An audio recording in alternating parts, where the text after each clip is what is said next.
Welcome to another edition of Pittsburgh Sportsline live in the BPTV studios. Thanks for watching our show tonight.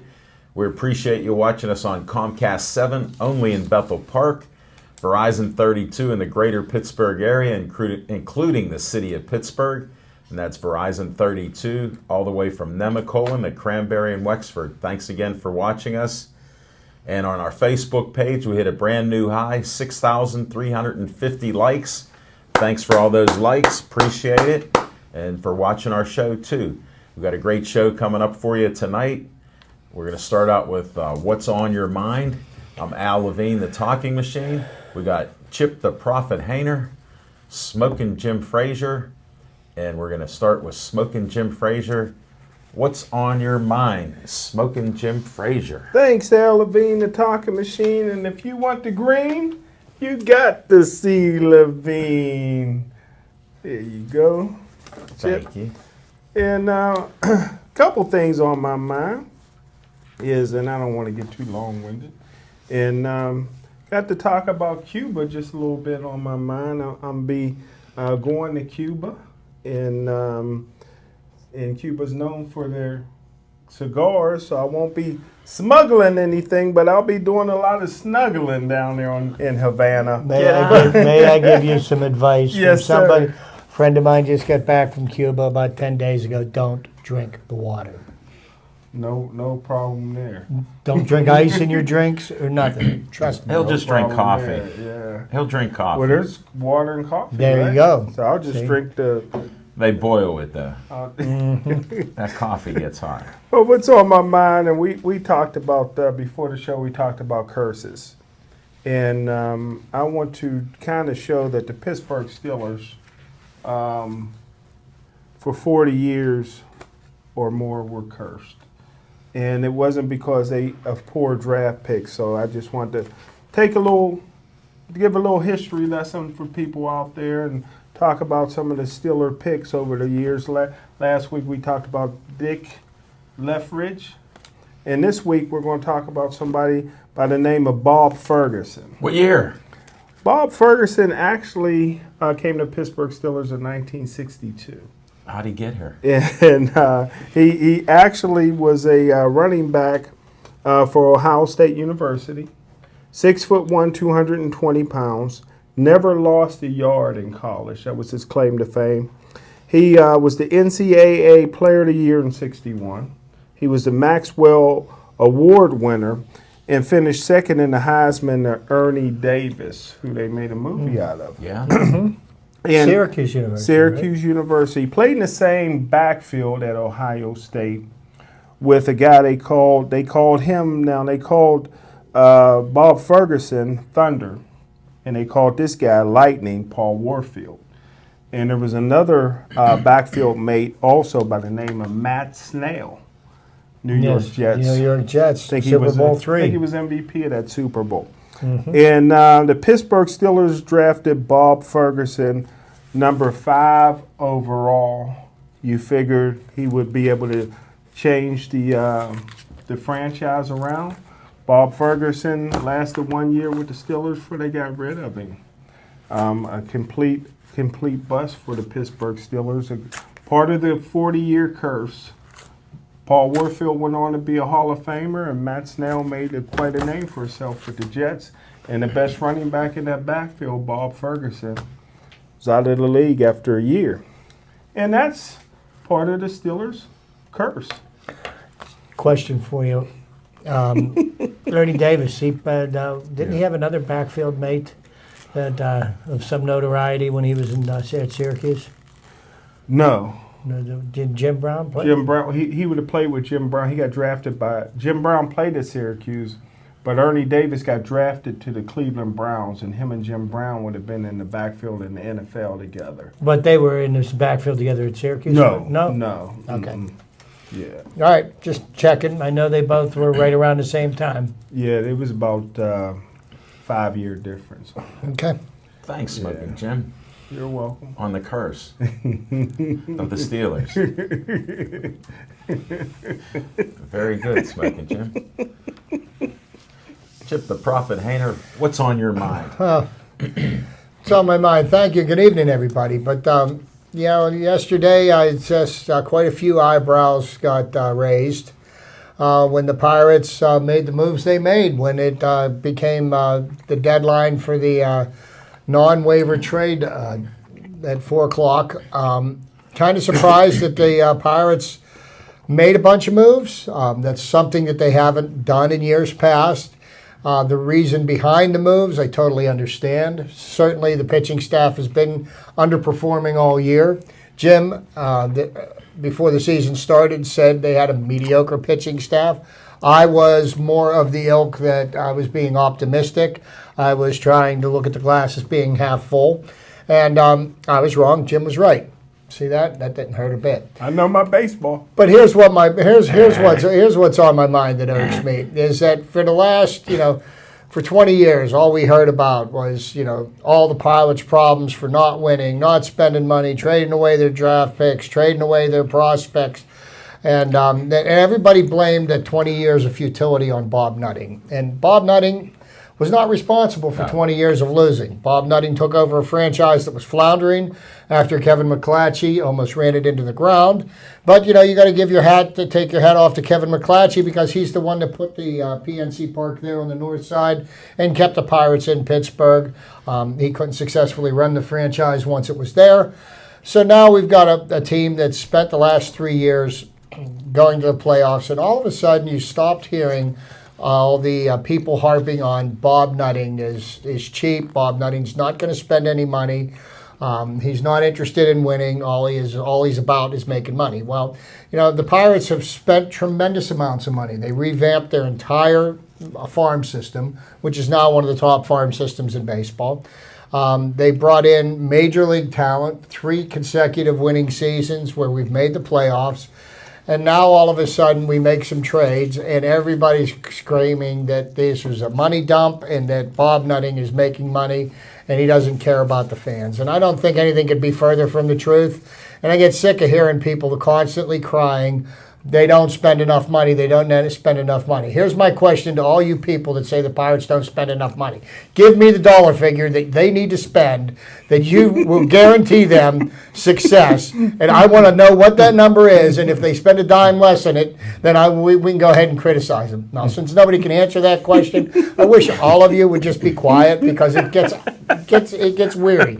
I get tired of hearing this. Look, the Pirates made the moves that they needed to make. The team was underperforming. Something needed to happen. The pitching staff was, the starting pitching was poor at best. We had to get rid of the weak pieces, bring in some new arms, try something different. If we would have continued to march the same people out there night in and night out, everybody would have sat there and cried about the Pirates because they won't make the necessary moves. So we make moves and people are crying because we don't spend enough money. Can we make any of you people happy? I don't think so. But that's what's on my mind.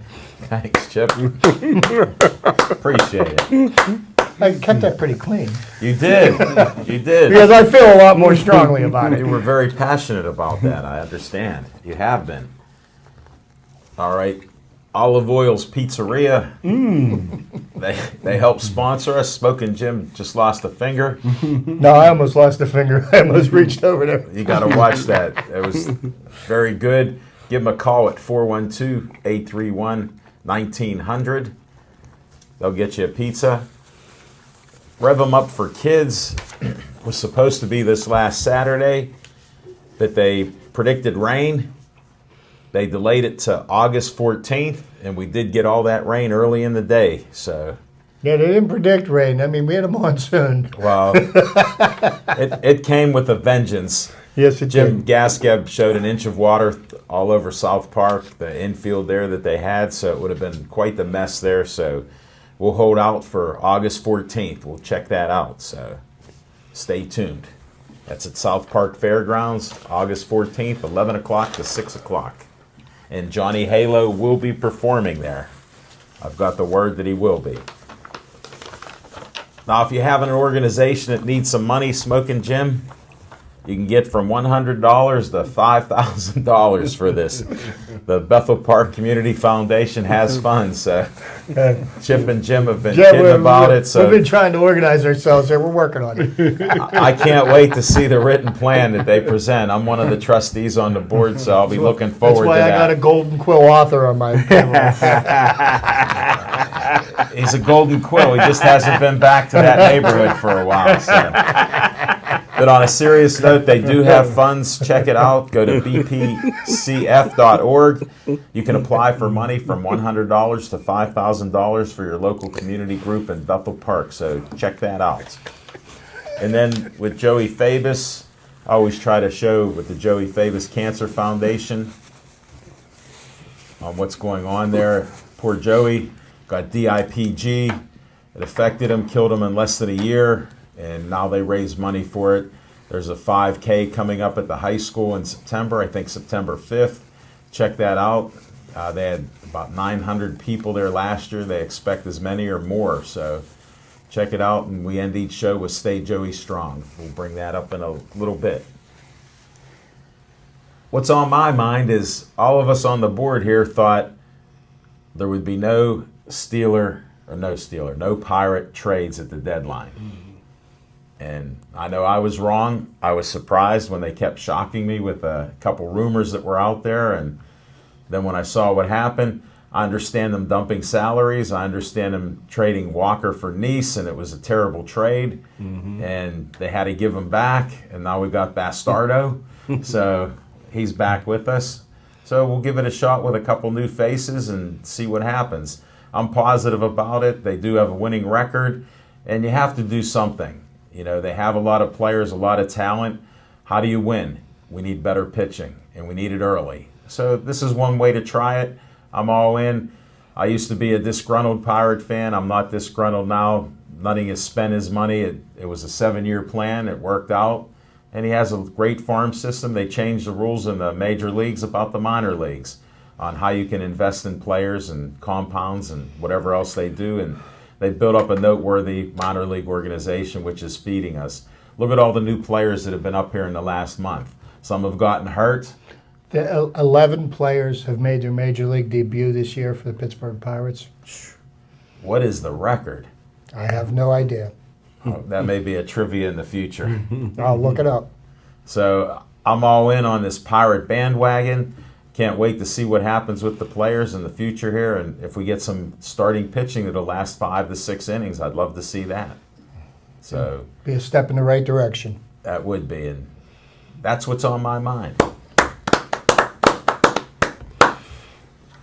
Let's go to Fiction and Fact with Smokin' Jim's Almanac. I can't wait. Thanks, L. Levine, the talking machine. And you said you were wrong. Chip said he was wrong, and I was right. So thanks again for that. Hey, you gotta call it what it is, Jim. So and that's for the guy that doesn't have a clue about baseball, that just counterpunches everything he sees or hears. I know this won't be about baseball. I'm man enough to admit I was wrong. There you go. And my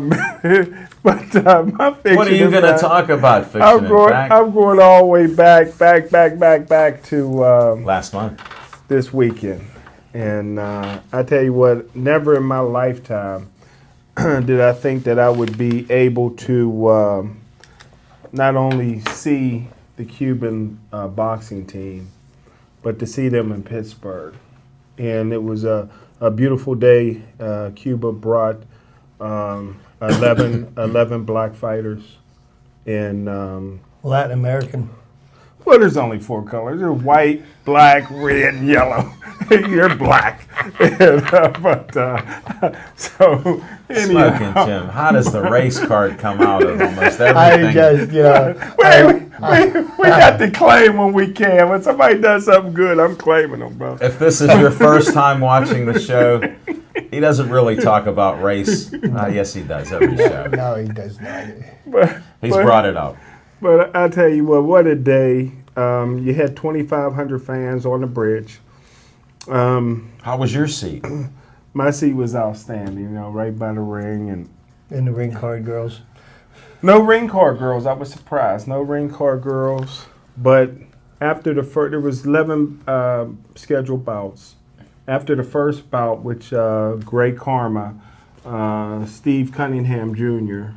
won easily. Did he? Upset a Cuban, yeah. And right afterwards, they cleared the bridge for an hour and a half because of the rain. But a lot of the fans stuck around and came back. The Cuban fighters were so great. But what I didn't know was that the broadcast was televised in Cuba as well. So 6 million people in Cuba watched the boxing match, and there's only 11 million people over there. And but so it was, 1 out of 2 is watching the fight. yeah, 1 out of 2. I would imagine the 2 didn't have a TV. So the ones that had TV tuned in. I thought those 6 million were watching the same TV. Well, they might have been watching the same TV. The other 2 might have been be. drinking water and got sick. But No, if you live there and you drink the water, you're fine. you're fine. Yeah, It's when you only go know. there, you got to watch drinking the water. But it was great, man. It was put on classy. Who would ever thought that, you could fight on a bridge? It actually worked out in my favor because I was concerned about going 5 hours without going to the little boys' room. They have one next door. They had no. What's that? Porta john. They had no porta johns on the bridge. The closest one was across from Matria's. Get out. So I would have had to You go could have just went into about Andreas. 5 hours, but being that we had the delay, it worked out because I was thinking to myself, Yeah. "Oh my goodness, Yeah. what am I going For to future do?" reference, Jim, one word for you: depends. Depends, whatever that is, man. It's diapers, buddy. But hey, congratulations! I was proud. Just to talk about just a couple of fights, we had a number of guys on Pittsburgh Sportsline, and they all did well. And I couldn't be more prouder of Keontae Irving. He fought the number 4 fighter in the world. Wow. Lost the first round bad, and came back and almost stopped the guy. He fought so well in the second He and must third have done round. his road work. Well, he did his road work, but too, I think what hurt him a little bit in the first round, when guys wear dreadlocks and you get hit with them dreadlocks and them plaits is flying all around, looks like you're getting hit harder than you were, and that's what it looked like in the first round. But he got the dreadlocks in order in the second and third round, and he was actually delivering the punishment. Nice. And what an upset to beat the number 4 fighter in the world. So, hey, we're on our way, Team Pittsburgh. I'm all in. That's great. Thanks, man. I'm all in. Nice job, everybody. Until the next time. We shall see. Chip, what's going on with Chip's trivia time here? Thank you, Alan. And of course, this is a first. Got baseball trivia. And I've talked time and time again about various different Major League Baseball players that had extraordinarily long and successful careers. Right. Some had long careers that weren't very successful. Well, July 27th, 1918, something kind of interesting happened. Brooklyn rookie Henry Heitman completed one of the shortest careers in Major League Baseball history. Heitman appeared on the mound against the St. Louis Cardinals, gave up 4 consecutive hits, then left the game, never to play a Major League game again. Didn't even record his first out. Wow. Walked off the mound, and he just kept right on walking. Smoking Jim would have liked to meet that guy. So I just thought, a little levity, why not? Yeah, that's a good one. People are so passionate about sports, and we are as well. But you know what? It's only sports. It's not going to, stop the sun from coming up tomorrow. You need to have a little bit of levity and laugh at the game, laugh at yourself. Why not? Also, July 27th, 1986, one of the few times in Major League Baseball history, 2 300-game winners faced each other as Don Sutton hurled 6 strong innings to outpitch Tom Terrific Seaver. Wow. So it does not very often the 2 300-game winners will go head-to-head. Sure. I also wanted to bring up something that happened back in 2011. And this was Clint Hurdle's first year as manager of the Pirates, and the Pirates were contending that year in the month of June, and we're starting to get people paying note to them. And then there came a game that happened on July the 27th, 2011, and it happened in Atlanta, Georgia. And it was a 19-inning game. And Major League Baseball acknowledged that umpire Jerry Meals made the wrong call in Atlanta's 4-3 19-inning win over the Pittsburgh Pirates. The Pirates filed a formal complaint. It didn't do anything to change the game. But if anybody remembers, and I do quite well, the Pirates were on a bit of a roll going up into that game. We got to that game, it was like the rug got pulled out from underneath them. It sucked the life out of the team, and pretty much they went into a free fall the rest of the season, which was part of the growing pains that they went through in 2011, 2012, before they started having the success that they had in 2013, 14, and 15. But I did want to make mention of that because every time I see Jerry Meals walk into PNC Park, I kind of wish that he would trip over first base or something and injure himself. Not that I would want to have anything to do with that, but I certainly would get a couple of good belly laughs out of it. In 1915, on July the 29th, this one again is Pittsburgh related, Honus Wagner, at 41 years of age, became the oldest player to hit a grand slam as Pittsburgh beat Brooklyn 8-2.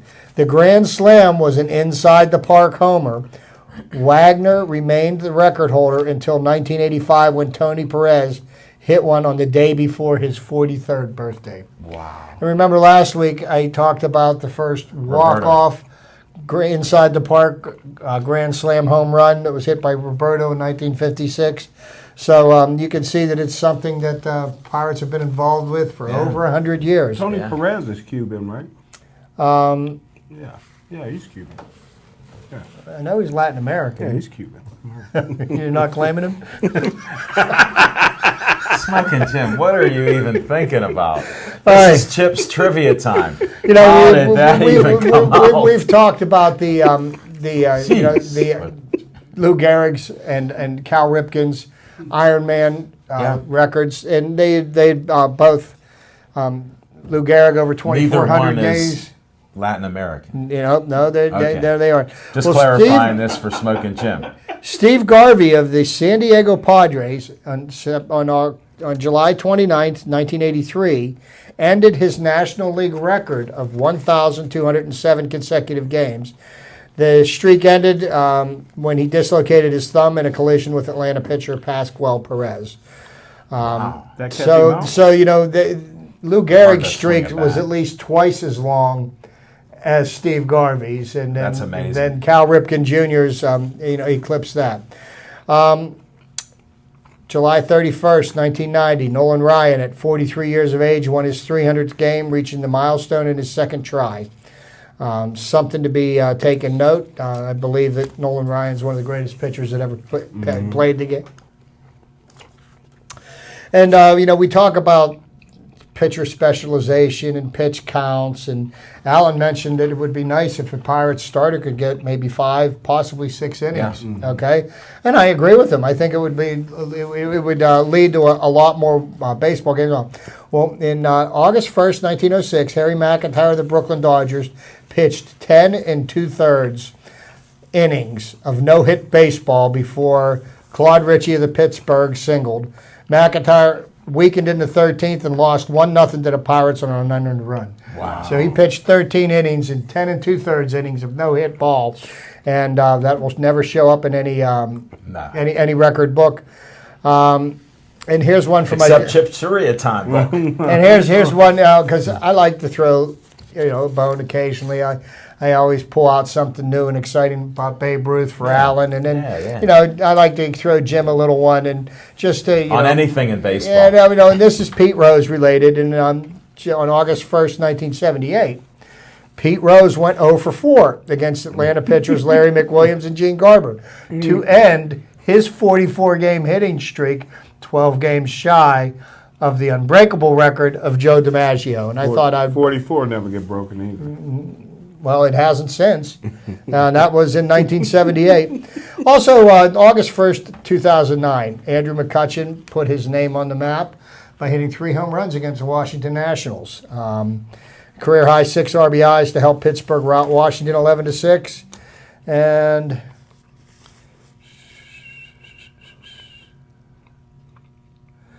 that's going to do it for tonight. One question. That's going to do it for the trivia. Can we call Pete Rose's 44-game hitting streak the modern game record? No. How they do their adjust for it? No, because the modern era of baseball, He doesn't it's considered now. And besides that's only a National League record. The Major League record. That's the longest hitting streak in the National League. But there's two leagues. The junior circuit, which is the American League, that's where the real record stands at 56 that games. don't count. Who cares about that? With Pete Rose. Nah, you're on the page. I'm glad you held up on biting that last piece of pizza to get that question answered. Thanks, Chip. I appreciate it. And now we'll go to On Location. Next week we'll be at Atria's PNC Park, 7 o'clock to 8. Stay tuned for that show. And we're there each month, and we'll be back again on the 29th of the month. Since they have some home games there, we'll be there on the 29th, 7 o'clock to 8. So the 8th and the 29th, be at Atria's PNC Park. See you all there. Great venue for sports, as you know, inside PNC Park. Can't beat it. They got specials to eat. Smoking Jim has a favorite, the Talking Machine Big Mouth Burger. Love it. We'll have to set aside some time to chew on that. Thanks. Well, Smoking Jim, I'd like to delve a little bit more into the Cuban boxers and the Pittsburgh boxers there. And I did see one of our friends, Rosie, lost in a decision. What kind of fight was that? Well, he lost. Yeah, but he fought his heart out. And all the Cuban fighters seem to be not only taller than their Pittsburgh counterparts, but much taller. And but Rosie fought well enough. How do they do that? I think that, in my opinion, the toughest thing to do is to get down to a fighting weight and that still have your strength. So the taller you are, like you're what, about 6'1" now? 6 foot. Now say 6, I'll say 6'1". Say you're Thanks. say you come down to 147. You'll be real weak. Yeah. But the Cuban fighters, whatever they do, they can have a height of somebody 210, but bring their weight down to 147 and still be strong. And that was the difference. That's how these guys get to be taller. Because I heard how tall they are. Has anybody verified the birth certificates of these young Cuban fighters? Yeah, President Obama did. Because you know me, I'm a conspiracy theorist, I'm just Obama thinking maybe did. we're stacking the deck, because we're this little bitty island nation off the coast of the United States, Florida. We want to make our mark, plant their flag. Well, we need to find out how many TVs they actually had. 6 million. That was pretty impressive. They might only number. have 6 million in the country, but Yeah. they weren't all on. Some people may have been working or sleeping. I don't know how they would be able to understand me. I didn't speak Spanish, but They have translators. They would have right on their box. Yeah, you can switch it. You have a Spanish thing on that 108-inch flat screen TV. 108. Yeah, It gets bigger and bigger. that's huge. But Rosie did a good job. He announced that he's going to turn pro, Is he? and Nice. I'm all for that. He's a Marine. He's tough and Was a great guest on the show. outstanding guest, nice as he could be. And so the biggest knockout, though, there was no standing 8 counts the whole night, What? but there was one knockout.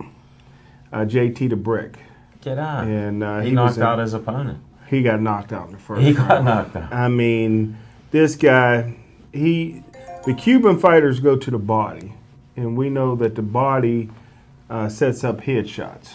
Yes, it does. And they dig to the body, and then he caught JT with a left hook, and JT was out. But on his way down, the Cuban decided to throw a right uppercut just to make sure. Just to finish him off. Yeah, I mean, there was towels being thrown in from all over. Really? And Luckily, he wasn't hurt. luckily, although I wanted to see how that concussion protocol worked. They do that after the fight to get After the fight. I wanted to see. They interview you. I wanted to see him go to Allegheny General because we have something set up there. Yeah. According to the commissioner, Rick Staggerwall. Exactly. So that's what I wanted to see, but I didn't. You can't always get what you want. Can't always get, and JT was very upset after the fight. He was really mad that they threw in the towel. And a lot of times when you get knocked out cold, you lose track of time. So you don't know. When you wake up, you just think you're out a second. But, he was out. Yeah. And he got up, and I tell you what, he was fighting, man. I mean, he got that big afro, man. Man, boy, he got to shaking that thing, man. Did he? Yeah, boy, he wasn't real happy, but he was knocked out. Did they didn't have 11 fights. Yeah, 11 fights. They did have 11? 11 fights, and it looked like, I tell you what, Wade Lipscomb. I've never met a man that liked money more than Wade. Wade is a petroleum engineer. He's a real estate agent. He's part owner of a barber shop, which it looks like he cut all the Cubans' hair for a price. And in between fights, he was selling raffle tickets. So I've never seen a man. He was selling raffle tickets. So I've never seen a man that loved money as much as. And I guess none of them were winners, right? yeah, I didn't buy that. I didn't get a chance to buy that. None of them won. They called him at the end. Yeah. We'll don't call us. We'll call you, right? Yeah. I got it. But the crowd was really good out there. It was a great. It was standing bridge only. Matter of fact, I was afraid that we might have had a few jumpers. Why? Because there was people, because once all the seats were, there's people sitting on the side of the bridge, and I thought for myself, holy heck, man, somebody really wants to make the news. There's a railing though on each side. I think you can get up over that. People have climbed up on there, sure. Yeah, you can do the Frostberry flop and get yourself over that. Who even does that anymore? I do not need to find out what the temperature of the Allegheny River is. Yeah, man, I thought maybe somebody make a name for themselves, They didn't. Obviously, they didn't. It didn't report anything on the news, and you didn't jump. When the Pirates won that wild card play-in game in 2013, and walking back to the other side of town from I could have swore there was people going to jump off the bridge that night. Wow. It was so insane. Yeah. Part of the Polar Bear Club. Polar Bear was not in October, Jim. Polar Bears are out there on January 1st. Where do you come up with this stuff? Bits and pieces of the news. What else do you have on Cuba and the local fighters then? It was great. Like I said, trying to think of some of the other fighters. Like I said, Wade did well. He lost. What about our man Paul? Paul, tough as they come. He's softball. Yeah. And I was able to see his dad before the fight, mom and dad, Glad his you other guys brother. Reconnected. Yeah, so that made me real happy. But Paul just couldn't get that connect that left with the inexperience. But I tell you what, for him to go the distance and really not get hurt against a really experienced Cuban fighter that had probably 300 international fights. I tell you what, I think. You can't even be serious. 300 international fights. Yeah, these guys. Well, they don't have the regulatory commissions that you have here in the States. They have a guy that probably fights 4 or 5 times a week. Oh yeah. That's their job. That's all he does. He fights. Probably didn't get enough money to buy breakfast. Yeah. Yeah. And you could really tell the Cuban apart from Paul. Paul didn't get much sun when he was over in Havana. But did that matter in the fight? It didn't matter, but I tell you what, I think Paul got a future in boxing if he sticks with it. That's nice. Mm-hmm. I'm glad to hear it. Thanks for the report, Smoking Jim Frazier. You're welcome, Mel Levine, to talk. And I went to Actrias a few times. Our coach from Penn Hills asked about you, and then I'm standing there, and who comes over but Johnny Angel? Get out. Yeah, Johnny Angel came. Gave me a hug and said his new store's getting ready to open up this week or next week. And he wants Jimbo to stop in. He wants Jimbo to stop in, and then and Jimbo's going to stop it.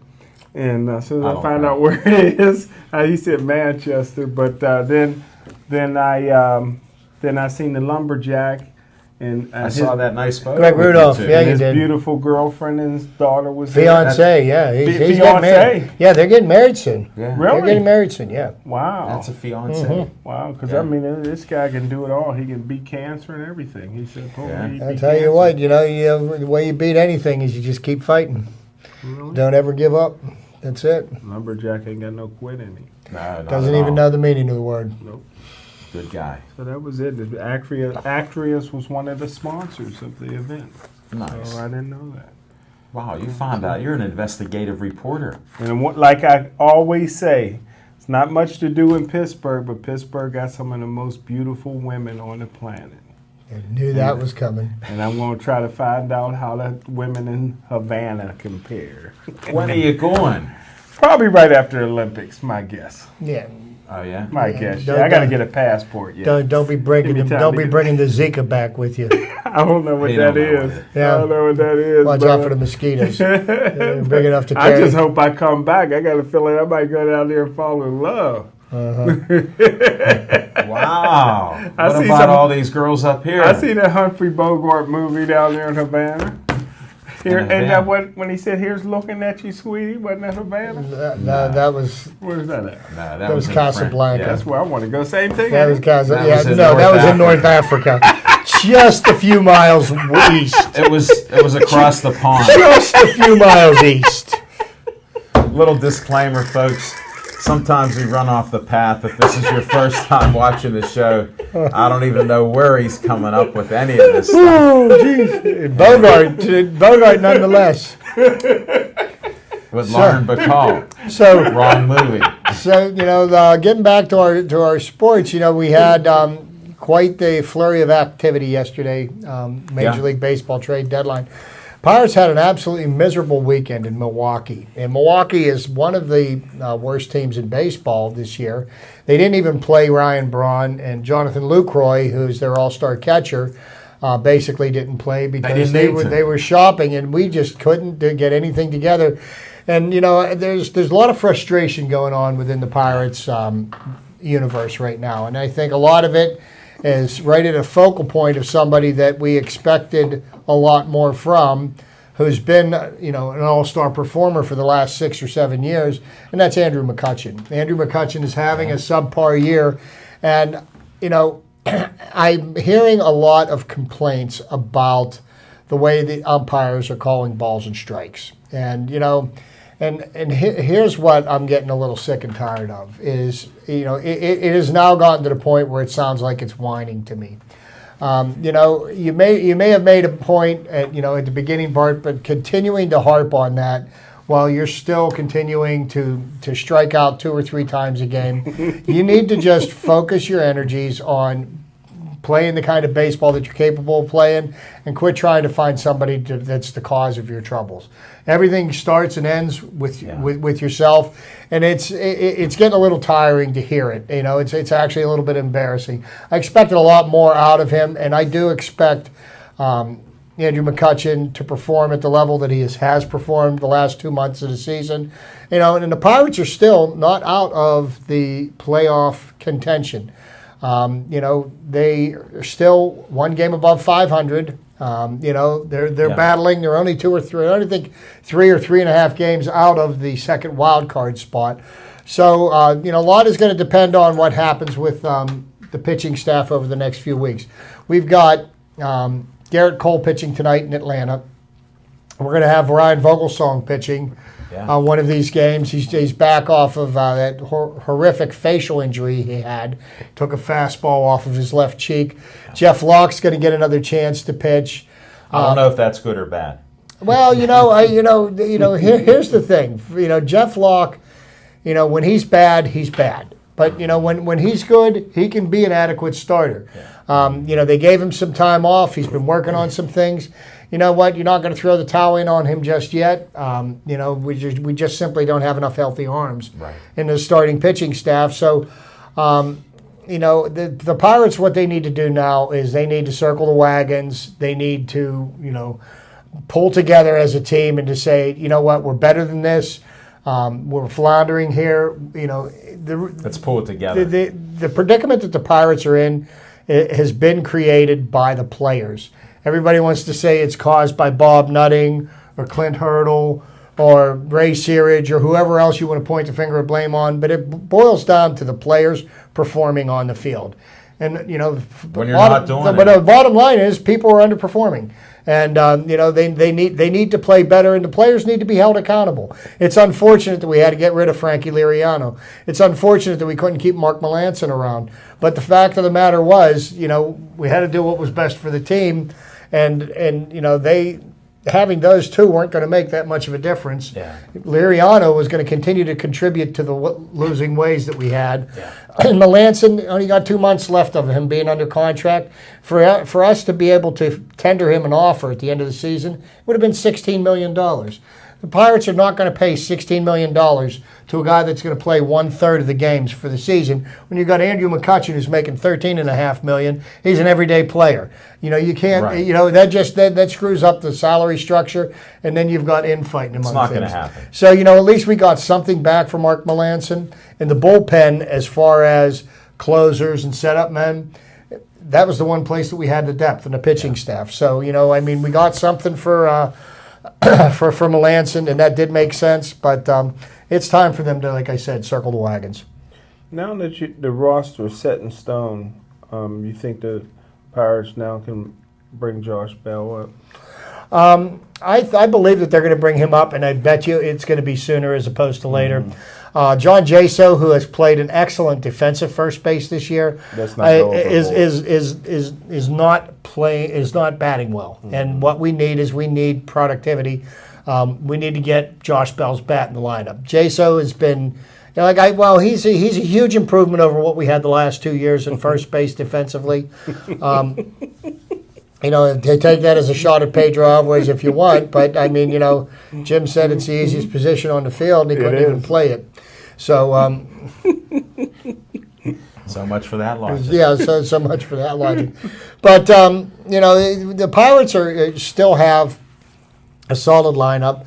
Their position players, right, center, left.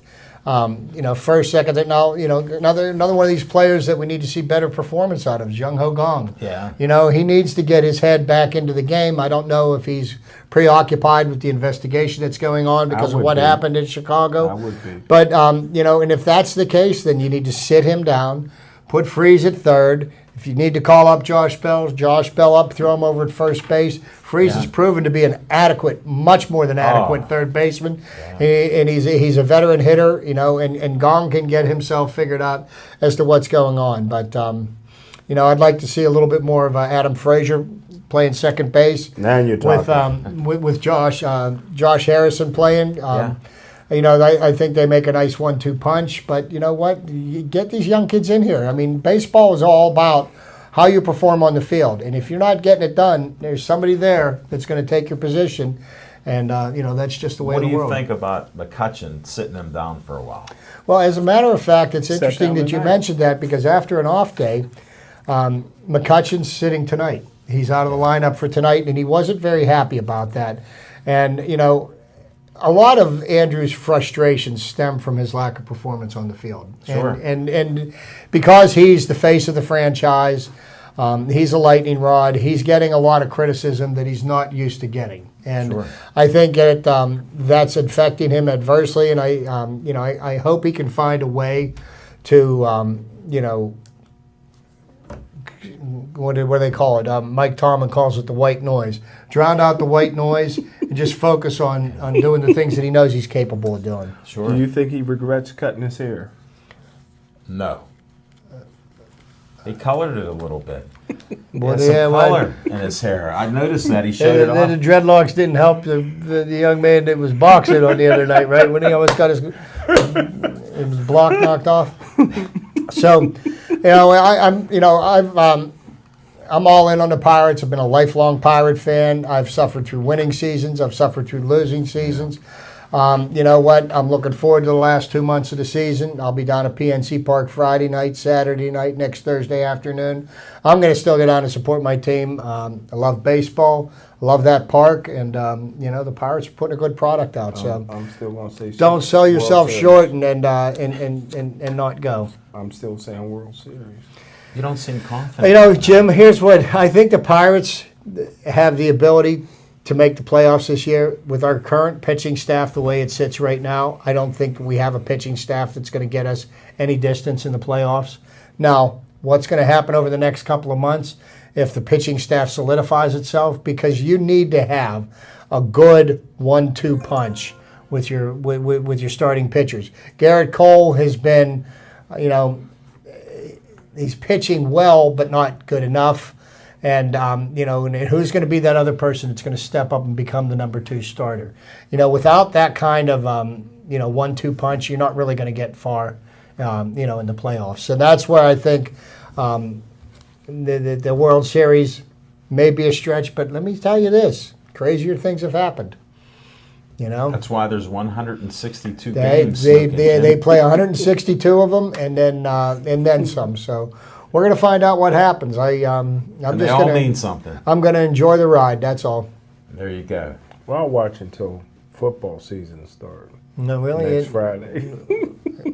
I thought the football season started this weekend with the Packers in the Hall of Fame game. That'll be good. I'm talking about the Steelers season. That's Oh, Friday, okay. against Philly. So you brought up the Steelers Steelers. now. So we got training camp going on now.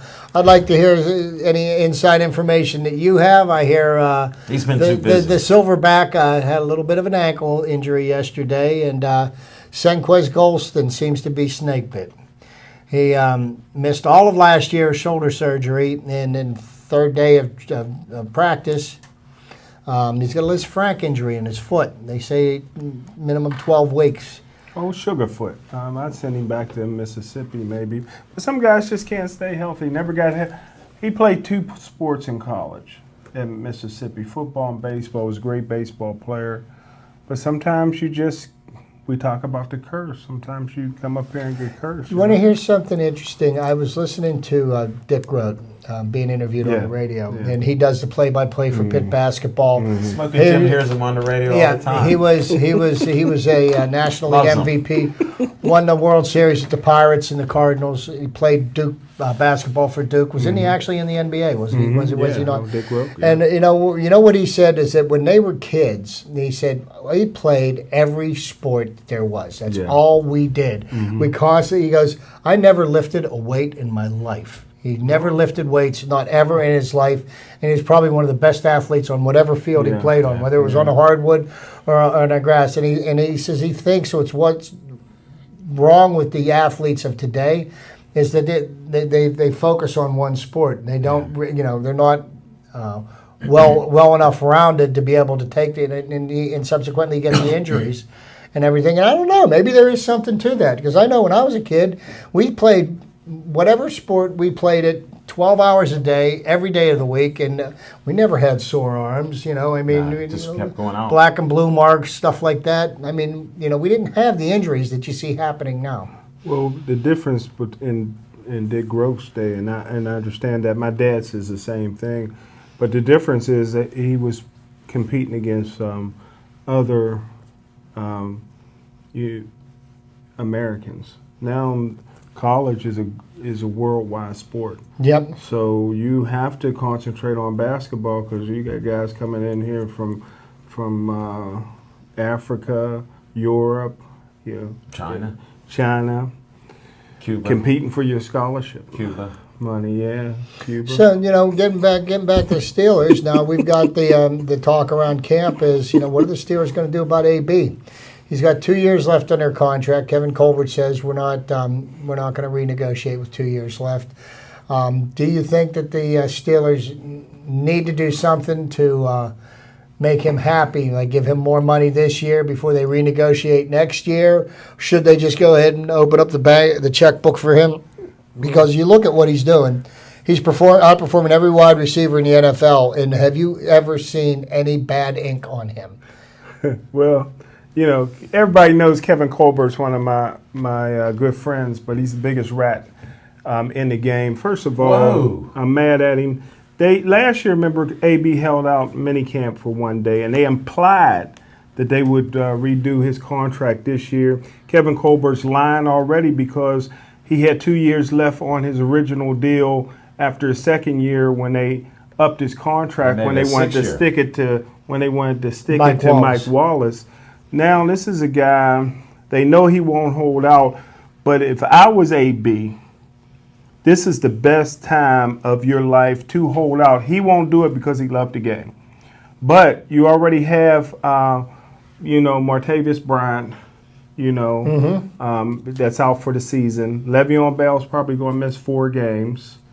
And you got Heath Miller, who's retired. Yeah. So, and then his replacement, Green, On the has pup. an ankle injury. On the pup, yep. So this is the best time for him to hold out. He won't do it. I think it's ridiculous for them to come out and say, to divide the team and say, we don't renegotiate anybody's contract with 2 years left unless they're a quarterback. Well, this is a special player. He's a 3-time Pittsburgh Steelers team MVP. Every year he goes back and returns punts for you. What superstar does that? Because they can't draft a punt returner, and everyone they drafted, like Dre Archer, can't catch a cold butt naked in Alaska. So I think that this is the hardest working guy maybe since Rocky Bleier that the Pittsburgh Steelers have had. So why don't you reward him? I agree with you wholeheartedly, Jim. Help a brother out, HBO. No, I think if anybody has earned the right for them to take a chance on, because you look at Le'Veon Bell and his follies, and then Martavis Bryant. How could you trust them to sign them to a big signing bonus? Right. Because you're going to give them 10 or 15 or 20 million up front. Then what are they going to do? They're going to end up getting busted with 7 pounds of weed in the back of their car. Le'Veon Bell makes a rap video with Snoop Doggy Dogg, and then we're surprised that he's coming up positive. No surprise. No, I got to agree with you guys that AB's trying to be above board and have class. Well, and they've got other problems too, because Ben has said, and like your opinion on this, that this is the best offensive line that he's gone into training camp with in his entire career with the Steelers.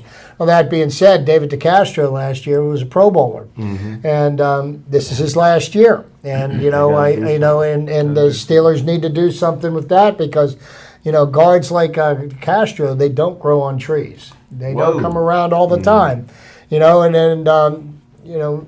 seen what's happened to Ben in all the years that he didn't have protection. And as he gets older, it takes you longer to recover from those injuries. Yeah. When you're 25, it's real easy. When you're 35, they hurt a little bit more. So here's another point on AB. His behavior is good with the Steelers, and how he acts, how he carries himself, how he trains himself. Wouldn't you want to reward somebody? Yes, sir. That is showing the positivity, yes, sir, to the team. And he hasn't done a single thing to embarrass the organization, or you just look at him, and right now so what if he brings a Rolls Royce in? So what? What if he's going to afford it? He's had one each year. Yeah, if he can afford it, God bless him.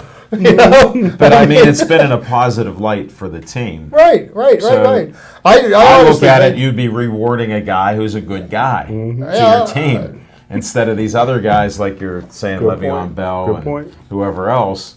No, I think that'd break the bank for him, and he would be worth every cent of it. I agree. Well, we got to see what cap they have. What kind of cap room do they have? They can get creative. They can get creative. They'll backload that contract where he gets $75 million in his last year, but they'll end up giving him his money up front. It'll be like Bobby Bonilla getting it for 30 years. Yeah, Bobby Bonilla getting $1.17 million. Wow. Every July 1st. Wow. Until 2029, I believe. Well, that's a bicentennial moment, isn't it? Yeah, I'm telling you. Bicentennial. Where do you come up with that? I'll tell you what. I'd make sure the agent to sign that contract for me, and he still gets a commission. I'd be calling him up every day, thanking him, say thank you. Well, it ain't as good with Bill Fralick, but Bill Fralick gets paid for life by the Atlanta Falcons. So. For life? Yeah, for life. Yeah. So that's a good deal too. I'm sure he didn't negotiate it, but but whoever his agent was did a great job. No, that's good stuff. What else do we got here? We covered Steelers, Pirates. We've got college boxing. football coming up, and and I think one of the biggest disservices that in college football that there could possibly be. I'm going to say this probably every week from now until the end of college football Pay the season. athletes. West Virginia, Penn State, and Pitt should all have to play each other Thank you. every year as part of two of your non-conference games. You got are my vote against for governor. Penn If you State were and West governor, you'd take Virginia. care of it. Governor. That's what they tell Narduzzi. That's what they tell Holmgren. That's what they tell the Franklin up in. There is no two ways about it. That's what would make. The Western Pennsylvania rivalries, that would renew those because I then the agree. kids that played against one another in high school are now going to be going against each other in college, and subsequently some of those players are going to end up in the pros, So, I mean, it agree. could do nothing but help every university. Count I me don't in. understand. Count me I in. can guarantee you that, if Pitt has 2 home games with Penn State and West Virginia, bam, 2 Sold sellouts. out. Sold Two out. 2 sellouts, and they won't have to wait till every 3 or 4 years when Notre Dame comes around, or say Florida State comes into town before they get another sellout. Yeah, They can stick the cardboard cutouts out for the other home games. they will. They will do that. You don't have to worry. They got a lot of seats to fill. Smoking Jim, what do you think of that? I agree. I agree. That makes it unanimous, folks. I think if Lynn Swan would have been governor instead of athletic director at USC, he would have made that happen. No, it's just a sin that it doesn't happen. Forget about the reason why it got to where it's at. All those actors are gone. They're out of it. So you know what? Let's New faces. to do new it. faces, new traditions. Let's start it all over again. Sounds like a plan. I think we got answers to that. We answered the Pirates, the Steelers, Touched on the college football college scene. football. And Locally. Penn State got the best. Plus, we had the Pittsburgh Cuban connection with our dear friend Jim Frazier. Yeah. And Penn State has the best assistant head coach in all of college There football, you go. Terry Smith. Yeah. Terry Smith, yeah, well, he's going to take Franklin's job. Is that what you're thinking? Is he already working on it? Smoking Jim's a loyal man. I'll tell you what, the Penn State fans have not been very impressed with his first 2 years. As a matter of fact, he took a quarterback as an NFL caliber quarterback and really stunk the place up with him the last 2 years with Christian Hackenberg. Yeah. Bill O'Brien was accomplishing some things with him. I'll be interesting to see how he fares as a pro. Oh, yeah. Definitely. I think he can do it.